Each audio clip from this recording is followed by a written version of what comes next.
जय शिवराय, एक मराठा लाख मरण.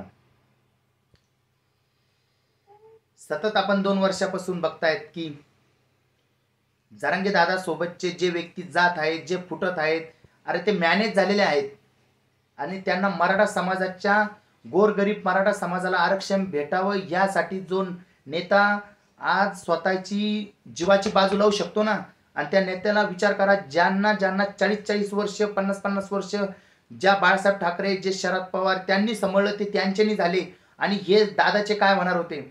जे विकाऊ लोक होते ते तर दादाला सोडून जाणारच, याच्यात काही दुमत नाही. पण एवढं लक्षात ठेवा, गोरगरीब मराठा समाज हा दादा सोबत आहे.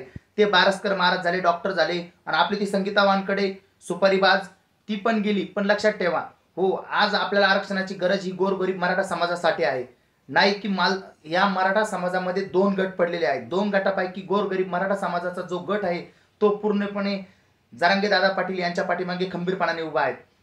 आणि हो, दादाला मॅनेज होत नाही म्हणून जे त्यांच्या आजूबाजूचे जे जे लोक आहे का, त्यांना फोडण्यासाठी एक अमाऊंट फिक्स केलेली आहे किंवा अमाऊंट दिलेली आहे की तुम्ही दादापासून वेगळं व्हा.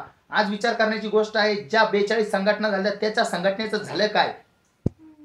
ते देवेंद्र फडणवीस साहेब यांना भेटणार होते, याला भेटणार होते, अमुक भेटणार होते, ते आरक्षण मिळवून देणार होते. ते मी त्यांचं नाव घेत नाही. 42 संघटनेचं झालं काय. कारण की त्या संघटनेच्या माध्यमातून त्यांना एक दादांना खालीपणा दाखवायचा होता. हो, आजपर्यंत विचार करण्याची गोष्ट आहे की आपलेच मराठ्याचे आमदार किती उभे राहिले, ते सदावर्ते झाले, किती लक्ष्मण हाके झाले, नवनाथ वाघमारे झाले, नाव घेऊन सांगतोय.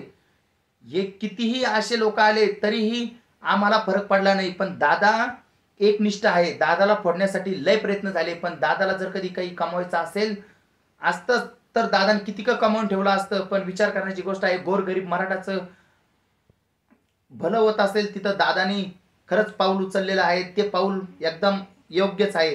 कारण की दादाला मराठा समाजाला आरक्षण द्यायचंच आहे. आणि हो, जे आतापर्यंत आपले अनेक नेते झाले त्यांनी आपल्याला आरक्षणापासून वंचित का बरं ठेवलं. आणि हो, दादा मॅनेज झाले, दादा हे झाले, हे सगळ्या अफवा आहे. कारण दादाचे कितीही साथ सोडू द्या, दादा एकमेव आणि एकनिष्ठ आहे, ती बी मराठा समाजासाठी. अरे जी एक संघटना उभी केली ती शिवबा संघटनेला सोडून दिलं. 2019 पासून ती संघटना बंद आहे. मराठा सेवक म्हणून मी त्यांच्या पाठीमागे खंबीरपणाने उभे राहीन आणि एक साधारण मराठा समाजसेवक म्हणून ते काम करत आहे. अरे जी एवढी मोठी महाराष्ट्रामध्ये शिवबा संघटना उभी केली, त्या संघटनेला लाथ मारली, तर मग विचार करा असे राजकारणी लोक कितीही आले गेले.